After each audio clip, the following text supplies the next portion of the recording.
Hi, everyone. Welcome back to the Soldiers of Cinema podcast. I am Cullen McFater, joined as always by Clark Coffey. How are you today? I'm doing well, man. How are you? I'm good. I'm excited to discuss our movie today, which is How your excited choice. are you? Quite excited. Scale quite of 1 to excited. 10. Scale of 1 to 10. Colin, come on. Let's say 9. Well, let's see if we can get you to a 10 by the time we're done recording. But sorry to interrupt. You were going to tell our audience what film we're going to be discussing today. Yes, we're going to broadcast this worldwide. From the Not top that of they haven't already seen the title, read the description. They know, but, hey, we got to go through the motions. So what was my pick this week, dude? Your pick this week was John Carpenter's 1988 What? epic. 80 what? Oh, it is 88. Yeah, oh Yeah, my it's gosh. 88. It's 88. I was just going to bust your chops. I was going to be like, 88? What are you talking about, 88? You're right. I'm wrong. They Live. They Live is They Live. The title of it. After our 1 minute preamble. After our 1 minute preamble, I was totally going to bust your chops. I don't know why, but I had it in my head that it was like 86, and I have no idea. Yeah. But I had it in my head it was 86. Nope, yep, you're right. 88's John Carpenter's They Live.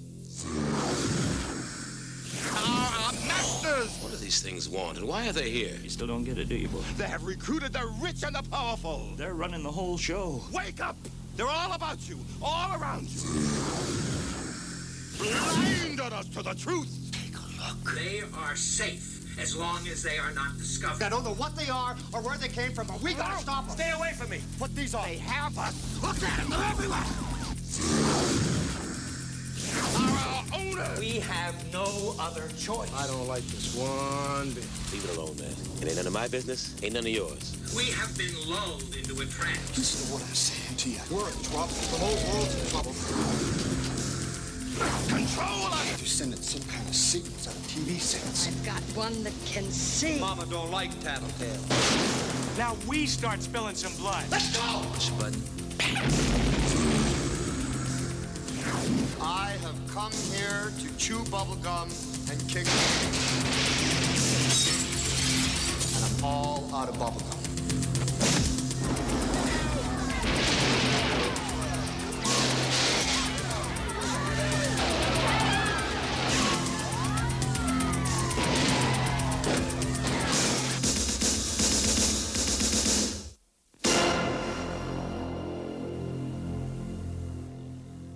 I know it's like I'm a broken record, but it's always like one of the more enjoyable aspects of our discussions about these films is the generation gap. I don't gap is almost a negative word, but it's the distance between us, right? That I'm kind of watching this film when it was released or very shortly thereafter, and especially this film, I think, as Carpenter has admitted that it was like a very specific reaction to a very specific point in time with Reagan in the United States. And so, of course, you weren't around in that time. Now, you're going to tell me in a second, I don't know how old you were and what year it was when you first saw it, but you definitely didn't see it in the United States. And you definitely didn't see it when it was first released. So, And I didn't see it when Reagan was president. And either. you didn't see it when Reagan was president. And although you would have been impacted by Reagan's politics and policies, he was never your president. So I'm super curious about your personal experience, the first time that you saw the film, and now watching it for the podcast. So. Yeah, I think I've seen this. I think I've only seen it 3 times. Okay. I honestly don't really remember the first time I watched it. I was in high school. I know that. Yeah. But so I don't you didn't go really... out of your way, right? So if you don't remember the first time, it wasn't like you went to the video store and you were like, it was like on cable TV or something. I think it was. It was like on AMC or something. Okay. Or Spike or something. Yeah. Yeah. And so I watched. I remember, and it was early high school. I was probably only in grade 9. Okay. I remember I liked it. It's fun. It's exciting. It's got Roddy Piper, wrestler, and all that. And, who is Canadian? Saskatoon. There you go. And he's great in it. Keith David's great in it. Yeah. Keith is really great. I think I actually might have watched it with a friend because Keith David also has done a lot of voice acting, and he's in a video game series called Mass Effect, which I and a few friends were really you're into right. in middle school and stuff. I And so totally think, forgot about that. Yeah, I totally forgot about that. He is in the Mass Effect series, and he's great. I mean, he has such a wonderful voice. Yes, yeah, and I think that might have been one of the connections that I watched it for back then. That I saw it and was like, oh, I know Yeah. Keith David is. But yeah, and then I actually coincidentally I watched it almost just exactly a year ago. I rewatched it January of last year.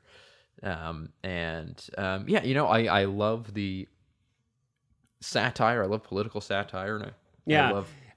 And I know you had mentioned earlier on that it is kind of satirizing or is an indictment of kind of like the Reaganomics and all that and stuff. Yeah. But it's also quite, I find, relevant still to this day. Oh, and yeah. We're going to those get to details. that. I don't But, want you to jump ahead too fast. I'm going to slow you down. Yes. I want to slow you Yeah, down. no, I'm not going to get into the details, but it is, yeah. Well, because I want to force you to, or try to kind of like stimulate your memory for some more details. Okay. Mm-hmm. So you said you're about ninth grade or so, and I think that's probably about how old I was when I saw it too, because it would have come out in about '88. 14, I would have been 12. I didn't see it at the theater. I don't have a memory of seeing it in the theater. So I probably saw it on. I'm almost certain I rented it on VHS when it came out. So that would have been maybe '89 or '90. So I think the first time we saw this film, we were almost exactly the same age, even though we were in different decades. But Yeah. I want to try to put yourself back in that time. And I say you said you don't have a great memory of it. Are there any memories, like specific memories that you have? Did it seem cheesy? Was it cool? Did you laugh at it? Were you kind of like, did it kind of, were you impressed by its perspective? Did you think it was naive and cheesy? Like, do you have any kind of memories like that? Were you like, whoa, oh wow, like, advertising is like subliminal messages. I mean, did any of that, like, do you remember any of your takes on any of that? Oh, yeah, yeah. I mean, I think that those things were all, growing up with the internet, that those things had sort of like come and gone. Like you were like, yeah, duh. I had learned sort of all about that. Yeah, okay. But I remember I loved the one-liners. I thought it was like great for that. Yeah. And I just the chew bubblegum and kick ass. I'm like, that's such a great line. No, I mean, we used to always say that to each other at school. Me too. Stuff, yeah, every kid. So that was kind of one of those things that it was like, it wasn't super groundbreaking to me, just because a lot of those conversations were so so commonplace. There was so much discourse about it online and things like that. Like, I find that so intriguing. And these are things that I think are really fun to explore. How the exact same film can mean such different things in different times. Now, obviously, like every viewer is going to have a slightly different or potentially radically different experience watching a film. Duh. But it's really interesting to just kind of explore how the changing times also impacts films. Because, it's like I was talking to my wife like a week or so ago, and, and we were kind of talking about how I always prefer to watch older films. Not always, but I would say the vast majority of the time I spend watching films is admittedly looking backwards, as opposed to like watching things that are in the present. And and my wife was kind of questioning me about that, and I was like, well, I thought about it for a minute, and I could give many reasons why that's true for me, but one of them is that I feel like cinema is about as close as we can get to time travel, right? Yeah. Now you can't go forward. Well, sometimes. I mean, maybe in a fictional There's some sense good with science predictions, fiction. Yeah. But it's like this. They're time capsules. Every film is a time capsule of its era in some way. And it's, in the literal sense, you can like watch and listen to people who have long passed away. You're watching different fashion, different culture, different. I mean, it's just, it's like, and I'm so endlessly entertained by that kind of time capsule quality of films. And it's just amazing to me to kind of compare and contrast where we are today and these little slices of time, these perfect little slices of time in the past. And So it's so interesting. So you watch this film, you've grown up with the internet. Of course, when I saw this film, a regular person would not have had any access to the internet. I didn't have access to the internet until I think probably 94, I guess, would have been 95, 94, when I was a freshman in college is when I would have first started to have access to the internet. And then it was like FTTP Gopher, like almost no images. There wasn't any kind of very limited search functionality. There was, it was not graphics based, you know what I mean? It was just super rudimentary. Like Netscape had just come out. And so these kind of things to the average person back then was not, you wouldn't see this all over the place. And admittedly, I was young when I saw it, but I was blown away. Personally, like, I was like, whoa, Yeah. I was like, and I feel like the film is so simplistic that it does really work at that young age. I mean, so let's jump forward then. So did you rewatch it recently for the podcast then? Yes, yeah. So I watched it last night. And then what's your thought now as a young adult, 2020, what is it, 2023? Jeez. Like, what were your thoughts now about what the construction of the film, the quality of the film, the watchability, what it says? Like, what were your thoughts now then?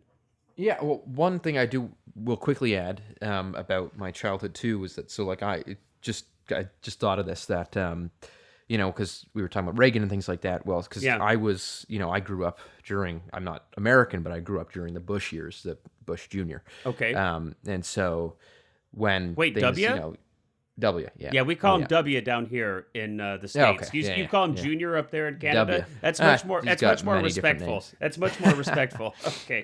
But we so I, the Patriot Act and things like that. And, right. And the kind of insanity of that decade, the 2000s to 2010, which never really ended. But so growing up during that, again, I think that was sort of my link into it was seeing all that sort of stuff. That was the context, yeah. Ultimately, again, also when we talk about things like Reaganomics, they ultimately continued. Yes, continued to this day. In a lot of ways to this day. So, yes. So all the things about consumerism and materialism, keep sleeping because you're exactly. Yeah. It's all still quite there. But so yeah, in terms of my kind of a year ago and then today, I kind of had very similar reactions watching it. Yeah. Which is that I love the first act. Uh-huh.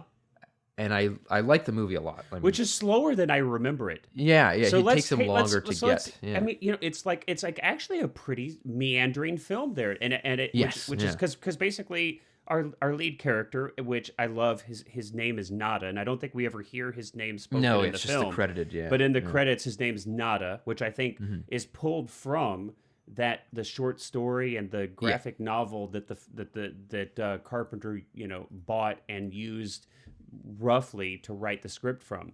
But Nada, Roddy Piper's character, is kind of meandering and wandering. Yes. He's like this day laborer, and he's just walking kind of from place to place in LA. But it's much slower than I remember. Yeah, and so I think that's I think if there was one major complaint I had about the movie, it's and I felt this when I watched it last year, and I felt it last night as well. But the thing that I always find is that it's got this great build up. It's got this great kind of like peeling back the layers of like, okay, what's going on in this church? Oh, it's a tape recording. What's with these transmissions? Blah blah blah. Right. Good and setup. Then he gets the glasses. Yep. And I think it's like within like 3 minutes of putting on the glasses, he's at the bank shooting up the bank. People away. And it suddenly moves at light speed, and then it just stops. And I find that it's almost like, because they did what, I don't know why they did it so fast, but they do that sequence of him putting on the glasses and figuring everything out so quickly that the next like 30 minutes of the movie, it feels like they don't really know what to do with it. And it kind of like drops off for a minute, and it's like, okay, he goes to... I got to agree. Agree. So it's kind of oddly, like, I don't know what maybe it was just a matter of writing. I don't know if there was an well, it's definitely in the writing. It's definitely in the writing. And so, it is an extremely simple film. So first, the story, it makes sense that this comes from a short film or kind of like a short, it wasn't like, I don't think this graphic novel was like a 200-page, it was like a... No, I think it was in a magazine. It was like literally like a short comic that was in an anthology of other comics or in a magazine or something. So, I mean, what you've got here is really a concept, right? You have a concept. It's, we're living in the aliens have infiltrated humanity and they've taken over in the highest positions. And there's a tiny rebellion, a group that has accidentally stumbled upon a way to see them with these specially formulated glasses. And it shows you all, you can see through all the subliminal messaging and programming that's being beamed down. And it's a great setup. It's a really fun setup. And I think especially back then, and it really harkens back to, I think, the 50s alien films, kind of these paranoia, body snatcher, the day the Earth stood still, kind of Twilight Zone. I mean, these wonderful 50s genre B pictures. There's a kind of like a combination of science fiction and horror. They were wonderful. And then we kind of get to a place, especially in the 70s and 80s, where aliens are happy and they're helping us, Close Encounters of the Third Kind and E.T., so Spielberg has a big role in this. And now we have like happy, lovable, well-intended aliens. And so I like that Carpenter goes back to using aliens as to kind of represent some nastiness in humanity.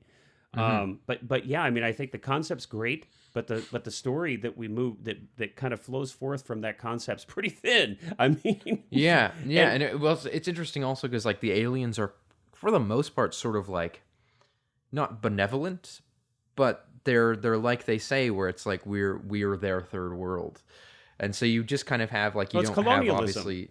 Yeah, and so you don't have this, I am Zolord and I'm, grinding up humans and putting them into Soylent Green and all that, or Soylent Green. Yeah. But you don't have anything like that. You just kind of have this like, the second half of the movie is just kind of them running into different places with machine guns and like. Well, let's talk. I want to talk about that because it's we've got this great setup. Let's walk through it. So we take our time. So we it's great. I mean, right? We open up on a beautifully photographed Los Angeles in the 80s. Yeah. And the mid to late 80s, which I think, and the photography I think looks great in these landscapes, in these urban landscapes. So I think it's by far and away the best photography of the film.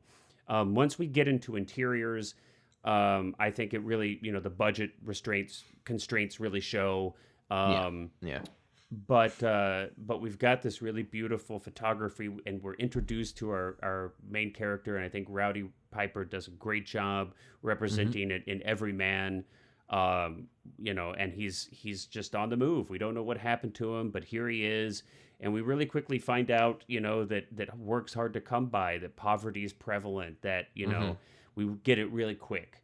And he's trying to find work, and he lands on a construction site. He meets Keith David's character, and Keith is just fantastic in this.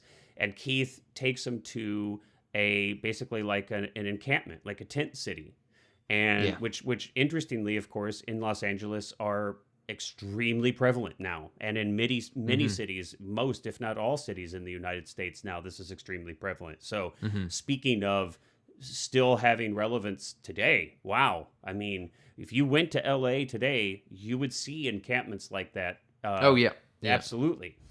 And then under the freeways and all that. Under the freeways, and then we've got him.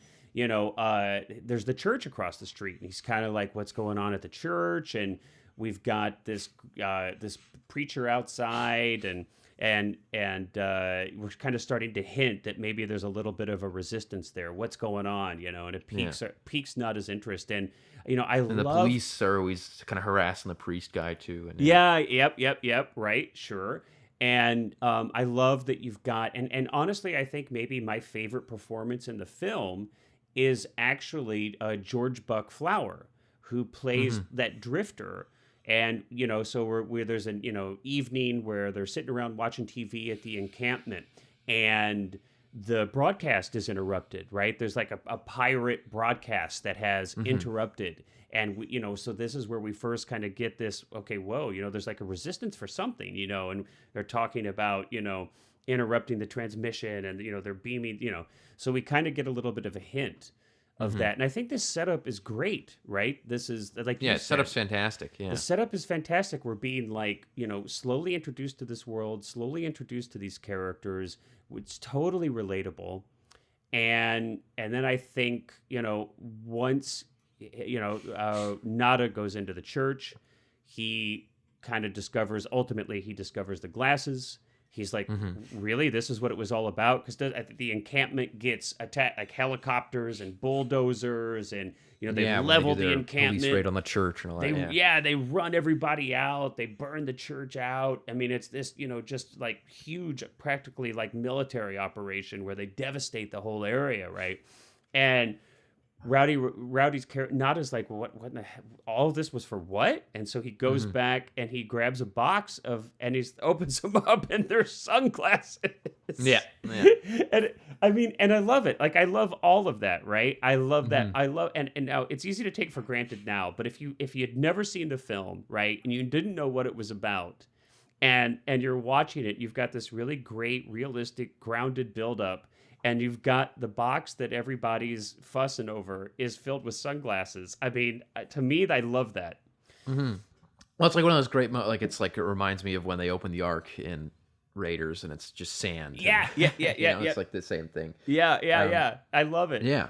But then you're right. And then we have a big shift. We have a big shift in pacing, and it doesn't always work great for the film, I don't think. And, he puts on the glasses, and he has, and I think it's a really fun scene. I mean, the scene itself where he's kind of discovering, right? He puts on the glasses. Oh, it's great. And the billboards and magazines and product labels and everything. And he starts insulting them and all. And it takes him a minute. I mean, he's like, what, and you've got these really beautiful matte paintings of the entire city and billboards, and they go to black and white to kind of illustrate you're looking through the glasses. And I think all of that's done. It's very stark, really well. I mean, especially at the budget, right? It's done really well. And again, easy to take for granted now. But I think, if you put yourself back then, pre-internet, you're watching this, it was kind of like an aha moment. You're like, oh, whoa. Yeah. I mean, it just works so well as a visual concept. And they execute it so well. But then it's like, we go from that to like he's shooting police officers. He like goes into a bank and starts blowing people away. Now, not people, the aliens. So let's be clear. He never like shoots at a human, but goes into the grocery store and he's like insulting the aliens who look like humans to everybody else. Where the greatest line in the movie is. Yeah. Go ahead, give it to us. Well, he goes in and says, "I'm here to chew bubblegum and kick ass, in the and bank. I'm all out of bubblegum." In the bank, right. Yeah, and I love, but that's what's funny is that line always appeared in in the early days of YouTube when it was just like top 10 badass movie lines and stuff like that. And they were all this Microsoft with like movie maker, blue background with the white text, and those were always in it. And so I think before I'd ever seen it, I always expected that to be like the big climax of the movie. And then when you see it for the first time and knowing that scene is in the movie, you're kind of like, whoa, this is early. Like this really happens. Yeah, this is just like beginning of second act. Yeah. But a fun little piece of trivia. I actually didn't know this until I listened to the commentary track that Roddy Piper actually ad-libbed that line. That's his. He wrote it. So Carpenter. I mean, that makes sense because like those wrestlers all had great. They all had their fantastic little canned lines, right? Well, I think that was actually, if I'm not mistaken, that's actually kind of how that worked. I mean, when Carpenter was working with Piper in preparation for the role, Piper was like, hey, I've got like all these, as part of my wrestling, right? I've got all these lines I've been writing down. I got like this notebook of just, of all these great lines. And he shared them with Carpenter, and that one stood out. And Carpenter's like, oh yeah, that's great. Like you got to use that. Yeah. Let's use that. That's wonderful. So and he does a few more too. Like they're all sprinkled throughout the movie, and they're all great. And also too, like just for younger audiences, or if it wasn't your cup of tea, the genre of films in the 80s. I mean, the 80s, this was like the decade for like action one-liners, right? It's Yeah. like it's what made Arnold Schwarzenegger and Sly Stone and like, all these huge movie stars, all these action movies, like that's just like that was the style then. It was like you had these great one-liners, and that's just how films were back then. Yeah. No, and it's great. And Roddy Piper is like fantastic. I mean, he's so good in this. Can you along even with think Pete of a David, film but- like? Do they still do that? Are one-liners even really a thing that movies outside of do? like James Bond? Not really, but that's also just because James Bond that's his shtick, right? Well, he's got the one line kind of, right? He's got, Yeah. I mean, they always kind of like pay homage to Bond films past by trying to Yeah. do like Shaken Not Stirred or Bond. Or James if Bond. someone gets electrocuted, it's shocking. Do they even kind do of that though? Do they still? They do a that? little bit. I mean, Okay. the Craig era really pulled it back. But, Yeah, yeah, 'cause but that's think what I they thought. still do kind of like lean into them sometimes and do a little Yeah, bit. but it's kind of but, gone to the wayside, right? Like doing yeah, one-liners has kind of gone to the wayside, and it is. But It is a I- sadness.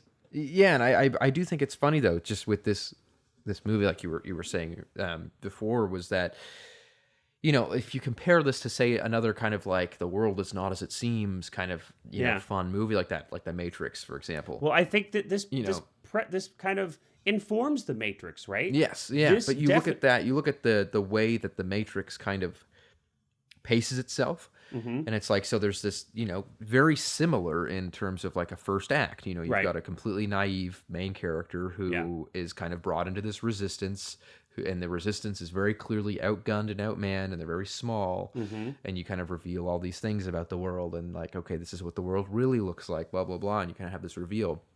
What I think the reason that this movie feels sort of oddly paced and oddly structured is because, the Matrix kind of takes the more traditional route, which is that you've got like the Campbell journey of the hero's journey, where you've got like kind of this initial refusal, and then you've got to learn how to take this world on. You've got to learn all this stuff, and then you come back for the big third act, climax. Whereas what this movie does is it kind of skips all the refusal. Like he puts on the sunglasses and just immediately starts blowing people. Well, not obviously immediately. I mean, there's the funny little bits where he's pretty in darn there. close. Pretty darn But close. exactly, it's like I do think it's about. I think I timed it last night. It's like 3.5 minutes between mean, the he first time literally- he puts the sunglasses on and he's to in the shooting bank. people. Yeah. Yeah. I mean, he literally goes right. It's like puts on the glasses. He kind of we only spend a minute kind of letting the audience and him experience like, well, not only are these subliminal messages, but there are aliens. There's like, look like humans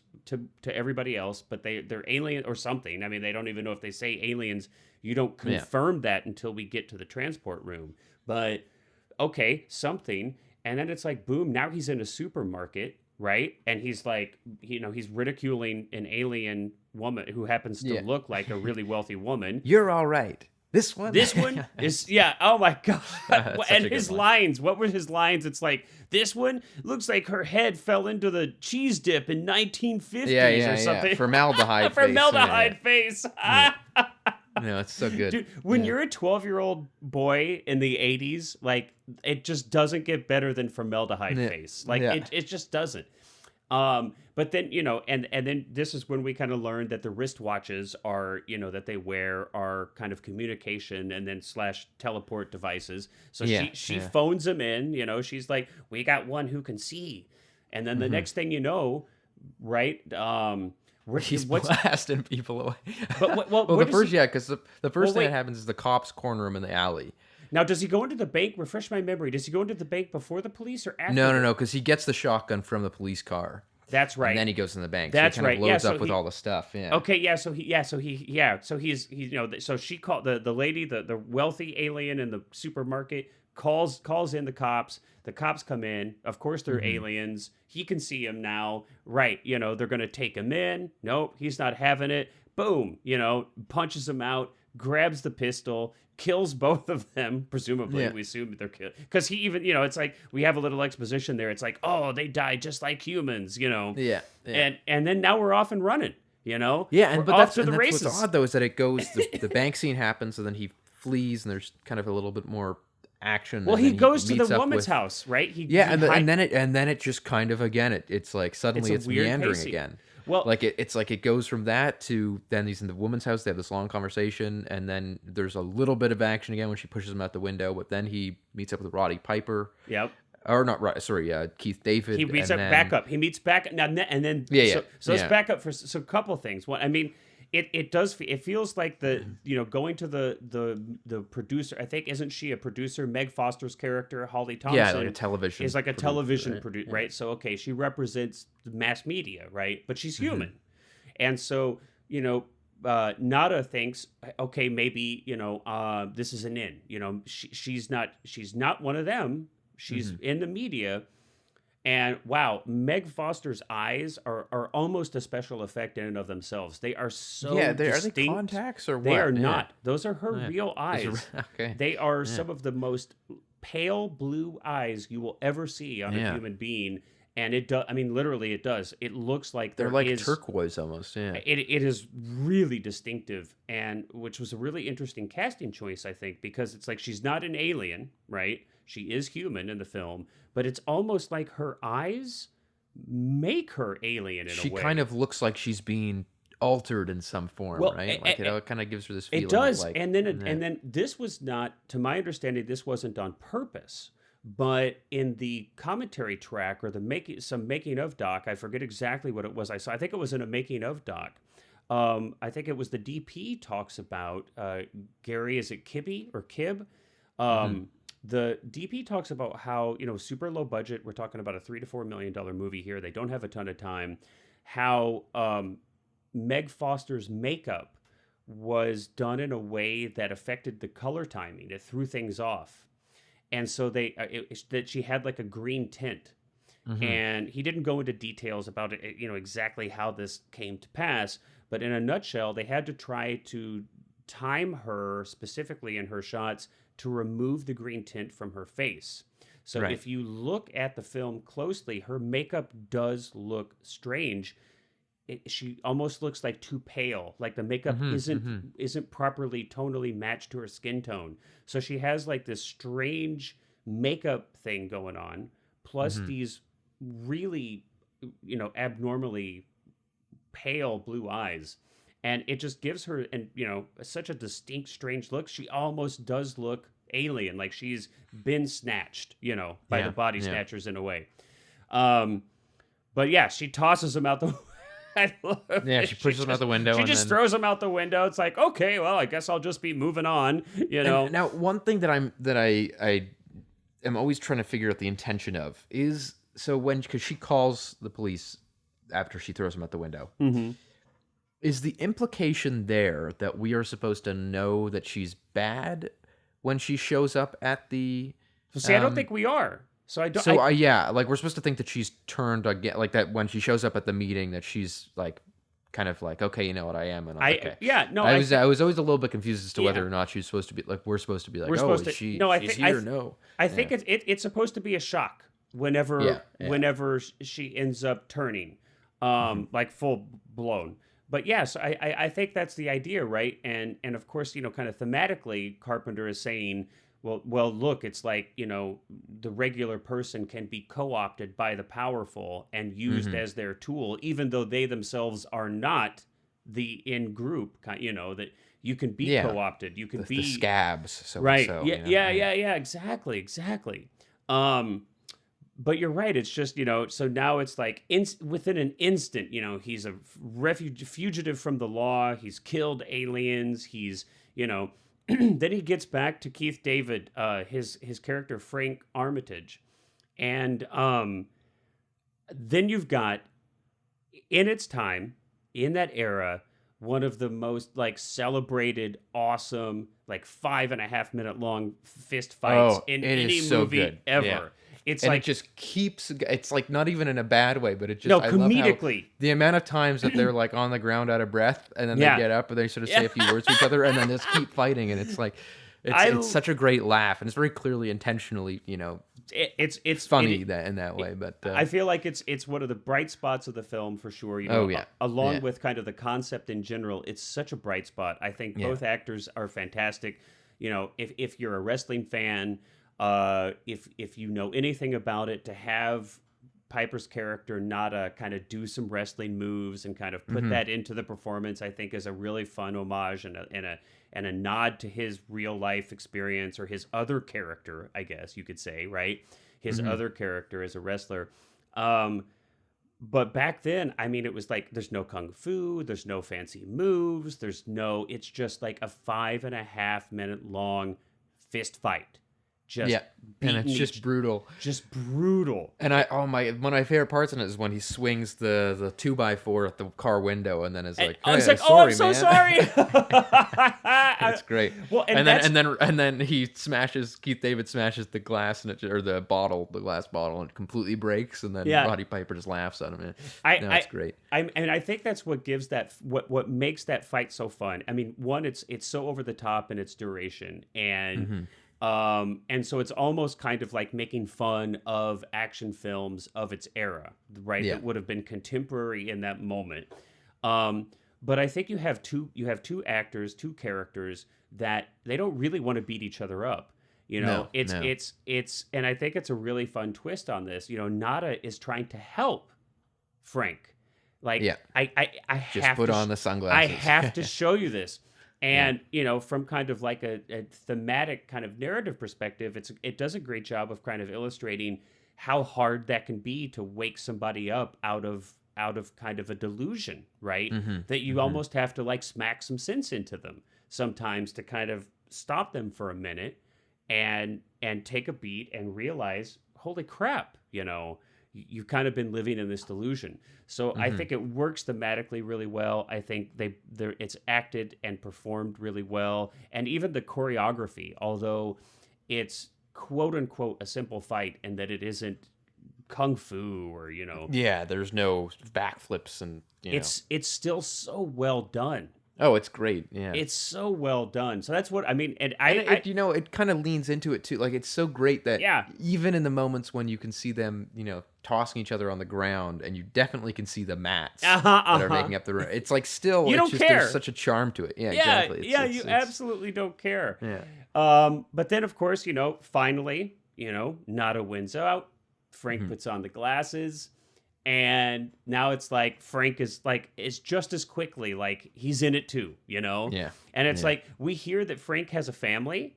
Then you never hear about them again. But then it's not like, oh crap, I need to go home and be with my family or save my kids or do it. It's just like nope. All right, boom, we're in it. It's like the film does not waste any time with nuance or complexity. That is for sure. and that's like kind of the charm. It just is so simple and kind of knows exactly where it wants to go. And it's going to go there come hell or high water. It's like, I don't care if it doesn't make sense. I don't care if this is, and it's not, I mean, what is it's only an hour and 30, I think. Yeah. Pretty much on the dot. Yeah. So and then of course you get I always love how you've got this revolutionary meeting that they have, and there's like the. It's so awesome that they go. How is it? Isn't it that they're able to obtain one of the teleportation watch things, the portal creating watches, right?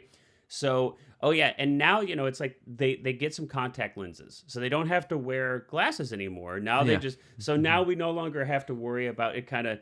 From a logistic, practical standpoint, now they no longer have to. The glasses. They no longer have to, cover their face with sunglasses for the film. We can see their eyes. They've got contacts in. I always thought that was kind of funny. It's like, okay, crap. We've written ourselves into a corner where we have to have our characters cover their eyes when they're on camera all the time.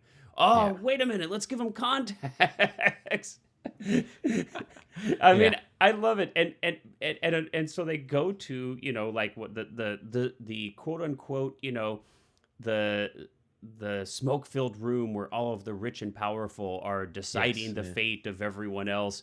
And it looks like one of those White House correspondence dinners. 100%. It looks like a White House correspondence dinner. Like you couldn't have said it better. And I love how these guys just walking around, like nobody says anything. In their plaid shirts, filthy. and all that, They're jeans, filthy. yeah. They're like they have like these flannel shirts and like Carhartt pants, and aren't they still carrying like rifles or something at this point, like assault rifles? I can't remember if they've got the assault rifles or if they've just got the pistols, but they're definitely they're armed. They're armed for without a sure, doubt, and it's like, hey, these aliens, they can traverse the expanses of time and space and the universe. But they can't tell if a couple dudes with guns are like just walking around right under their nose. I love that. And then we learn, like, one of the things that I think is actually quite charming and pretty fun little point in the movie, especially you go all the way back to the mid 80s, is that we learned that the aliens are actually purposely changing the climate of Earth. So global warming is specifically to make the climate of Earth more habitable, adaptable to them. To them. I was like, I had forgotten that from whenever I had, originally seen it. As a kid, I just didn't even, kind of register. But I was like, oh, that's cute. I like that little touch. This film's like a little ahead of its time, Well, and again, I love how benign it all is too. That again, like they're like, hey, you guys made it in too. And it's like, hey, it's just business. We're not trying to we're not ripping you apart. We're just commodifying you. That's George Buck Flower again, right? So he's been co-opted now. And you talked about the Matrix earlier, right? We have this exact character in the Matrix. Yeah. Right? And we've got this scene where he's eating a steak and he's like, I know it's not real, but this is, I want to forget. I just like, this is, and so here we've got the character of the Drifter. We see him, he's, watching TV, he's in the homeless encampment, and now he's like dressed up, looking great, his hair's spiffy, and he's like, hey, it's just business, man. It's like, don't you want to be on the winning team? I mean, this is great. Let me show you guys around. And just revealing everything to them. He's like, hey, this is where the aliens go back and forth to their home planet, man. Check that out. Hey, look at that. The film is made with like I do not mean this in a negative way, but there is almost like this naivete, this like level of simplicity, where that you have to be charmed by it. Like, I feel like you just have to be charmed by it. And that's what's so funny is that not that it drops the satire in the like third act kind of big climactic action scene, but it really, by the time they're running through that building, blasting everyone away, all the guards are chasing them. It could be about anything at that point. Like the only thing that matters is that there's something they've got to destroy on the roof, and that's like there's no more like political satire really, and it's just kind of they're just blowing their whole people goal away. is just to get exactly. Well, and that's what I mean is that if so when I was watching it last night, and like I said, it had been quite a while since I'd seen it. I started to think about how differently this subject matter would be approached today, and I imagine now it's like if you had this concept. It wouldn't be a movie. It would be a TV series. It'd be some kind of streaming series, right? And you'd have a minimum of like 10 hours. And, you would spend the first, like, at least the entire first episode, an hour just getting to the point where you might start to reveal the whole gist, which is that there's an alien life that has invaded the higher rankings of humans and is, spreading subliminal messages. It would take at least an episode, maybe 3 or 4, right? You got to have like a whole host of like there'd be an ensemble cast, be like 5 or 6 You'd or 7. You'd have to introduce all of them. You'd introduce, and they'd be like all spread around the world. There'd be like a family in Indiana. There'd be like a businesswoman in India. There'd be a, you know what I mean? And each person would be like stumbling upon a different piece of the, puzzle. And it would be really, really self-serious. And it would be super, and it would be super serious, and it'd be super nuanced, and it would be like, every tiny little, it just, it would go on. Well, it's funny because there's actually a similar, that's like an act. I don't know if you ever, I didn't finish it because I didn't like it much, but the show that was on Amazon called, it was the Man in the High Castle. I did not finish it. I started it and I lasted like an episode or two. Yeah. But it's exactly what you're talking about, where it's like you've got this it's Philip K. Dick, very fascinating and intriguing. Yep. high plot, concept, a high concept. It's about the Axis powers won World War II, and they're taking over and all that, or not taking over. They have taken over. They run the world. They won, but then you of course find out that there's this kind of like alternate dimension element to it where they discover, but exactly, it takes like 4 episodes to get there, and it just like keeps, the first 3 episodes are just I'm here with my family, we're struggling, and we've got to get to this other town via this car, milking it, okay, and now we're gonna find out a very slight it. secret about it, and it's like, what does this tape mean? And it's always ending on a cliffhanger, whereas this movie throws out all of that. Of course, it's not a television show, but but I think it really illustrates though, like a difference in kind of how people create and consume stories. And I don't think, I think that we got up our own butts in some ways about how we tell stories in this industry. So, we have like the quote unquote, the second like coming of television, right? That was ushered in with Mad Men, Sopranos, The Wire, Mad Men, Breaking Bad. We have this, the kind of like second golden era. And I feel like, that those shows were wonderful, right? All of those shows were fantastic. And, but I think we have gone so far to the other side where now we have, like the way we're describing, it's like, there's a couple episodes now released on HBO based on a video game by Sony. Oh, The Last of Us. The Last of Us. Okay. Yeah. And it's the same kind of thing. It's a high concept. It's okay. Zombies. It's zombies this time with fungus. Okay, so a fungus has invaded the world and has taken over, decimated the human civilization, and is controlling people turned them into zombies with fungus. Okay, fine. And now I've watched the first 2 episodes. And I don't know if I'm going to watch any more, because by the end of the second episode, I'm just like, they are milking every single I watched the first 2 as well, and I'm just like, there's only so much story here, guys. More is not always better. The entire second episode is them, I think, making it about 100 feet. Yeah, literally. I mean, if we keep going this direction, we're going to have like an entire hour-long episode about somebody getting out of bed and going to take a piss in the bathroom. I mean, it's, what I love about cinema, about film, is that it demands an efficiency and compactness of storytelling. Now, I'm not saying I don't like TV. There are many television shows that I love, but I think sometimes we have just gone too dang far. Well, and the television shows that I love are the ones that really lean into the fact that they're television. I think that's the thing about. I know we're getting a little bit off topic here, but I know that's the thing about a lot of things. Like The Last of Us or The Man in High Castle, where it's like they almost want to be movies over 10 episodes. That's what it wants. So they're stretching out every little moment. And so it's like, rather than something, I love the X-Files, and the X-Files is so cheesy and so silly, and because they're one and dones, you've got to, they've got 40 minutes to get an entire 3-act structure out, and so they're it's an efficiency. That's why I like that. It's an efficiency of storytelling. Yes. Yeah, exactly. And another thing too that I think is kind of funny is, we of course compared this to the first Matrix. I almost find too that the like composure and the feel of They Live is sort of in a lot of ways similar to the fourth Matrix that just came out, which I know a lot of people kind of crapped on and didn't like, but I thought it was really funny because it just so clearly did not take itself seriously. Yeah. Like, it was a complete departure from the other 3 in that. And I like the other 3 as well, but it was so much of a departure where, the fourth Matrix was was it Resurrections? Yeah. Hell if I know.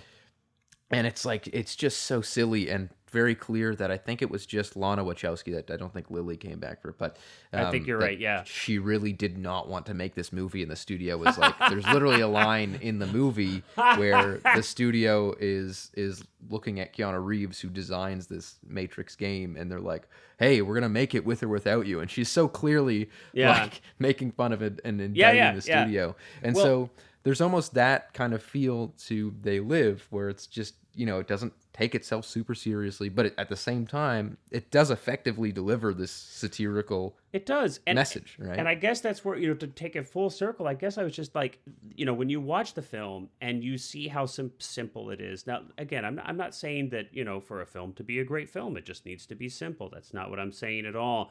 but there is this charm to, hey, this is a story, guys. I don't have to think of every single tiny little, and thing and shove it all into this 90 minutes, right?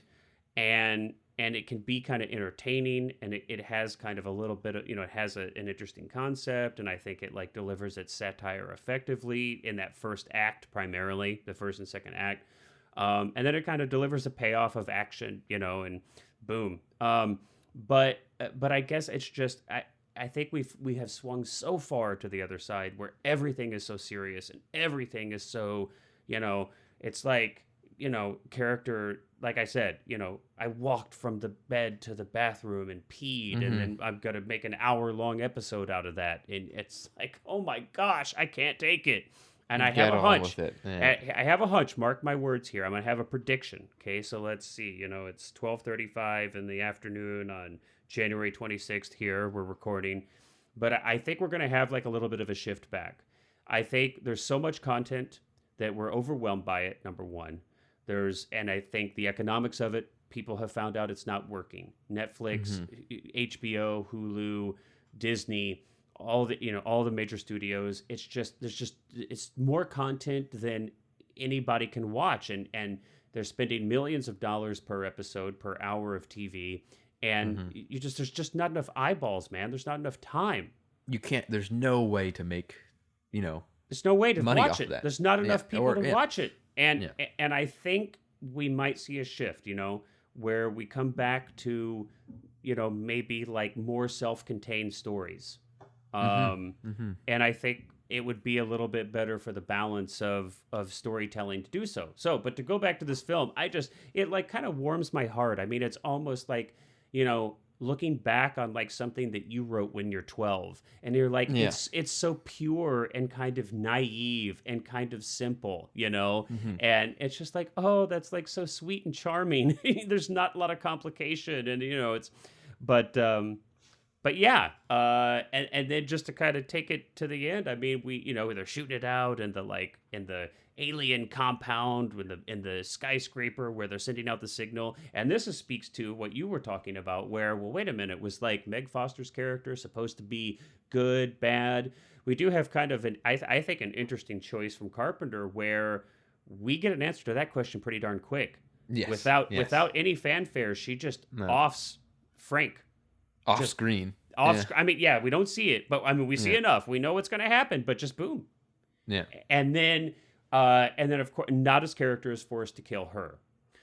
Then he takes out the satellite and he sacrifices himself to do so. And flips the bird. And then we have one of the funniest, like, denouements. Yeah. Oh my gosh, that little epilogue is fantastic. That epilogue is so funny, and there's like a quick series of vignettes where, okay, the subliminal, the cover has been ripped off everybody's eyes.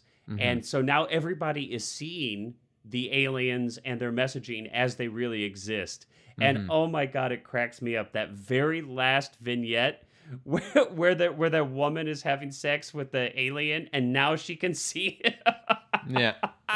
And it just cuts to black. Oh, and it just cuts. So and it's like, I mean, and here you can see it's like, it's tongue in cheek. Like, yes, Carpenter's making a statement about Reaganomics and trickle-down economy and yuppie materialistic way of viewing the world, but it's not.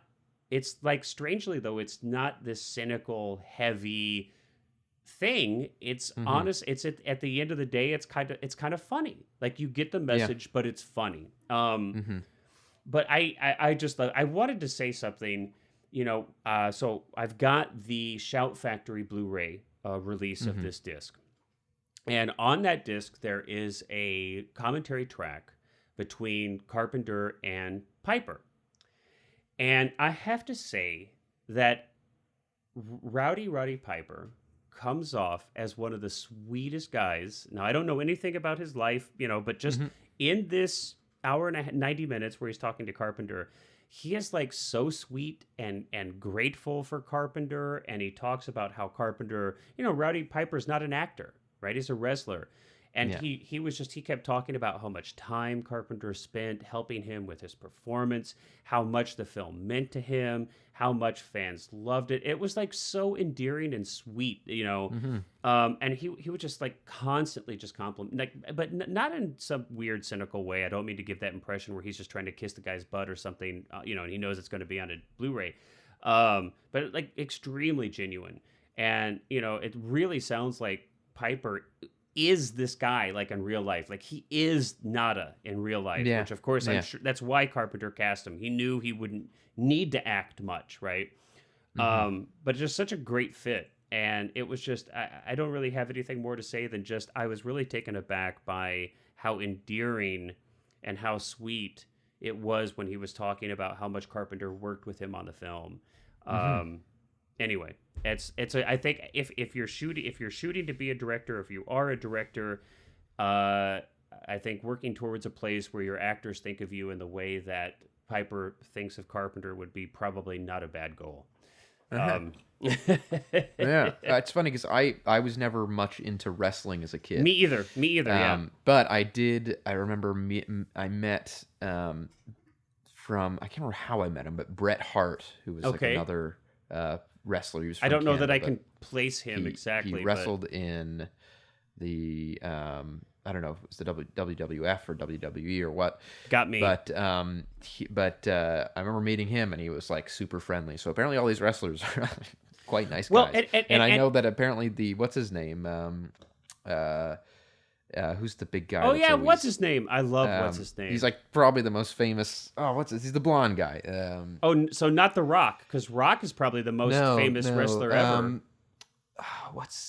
He always says brother. Oh, Hulk Hogan. Hulk Hogan. Yeah, and apparently I've heard that he's pretty nice. I don't know. I don't know either. I don't know about Hulk. I think he had some a lot of controversy there for a minute. I'm sure all these guys probably. There's probably a section on all of their Wikipedias about.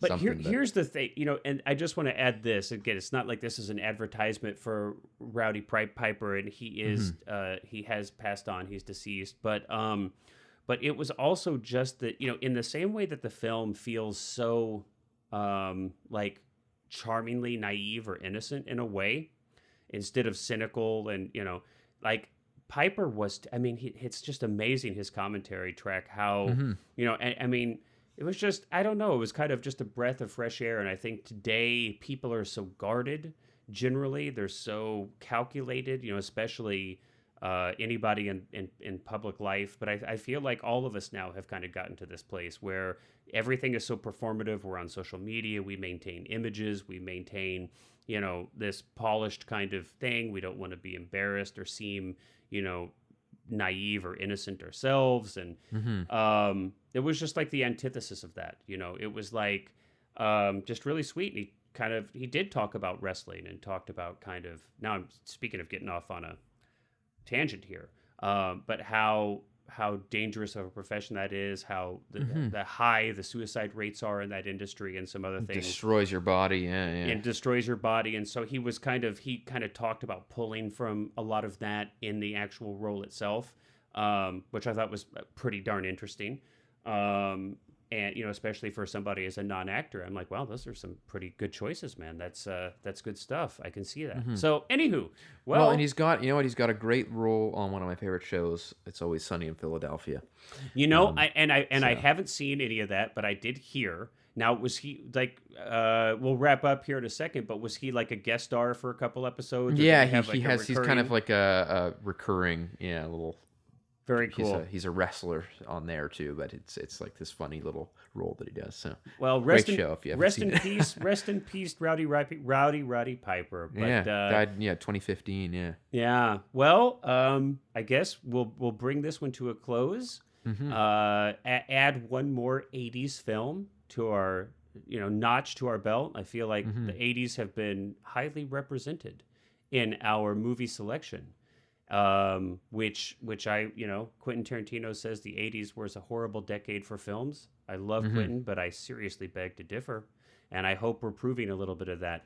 But yeah, until next time, Cullen, I look forward to your selection. Everybody out there, thanks for hanging in there and listening to us debate, not really even debate, just discuss just talk about, just share some love for Carpenter's They Live. Until next time, everybody, take care. Yep. Bye-bye.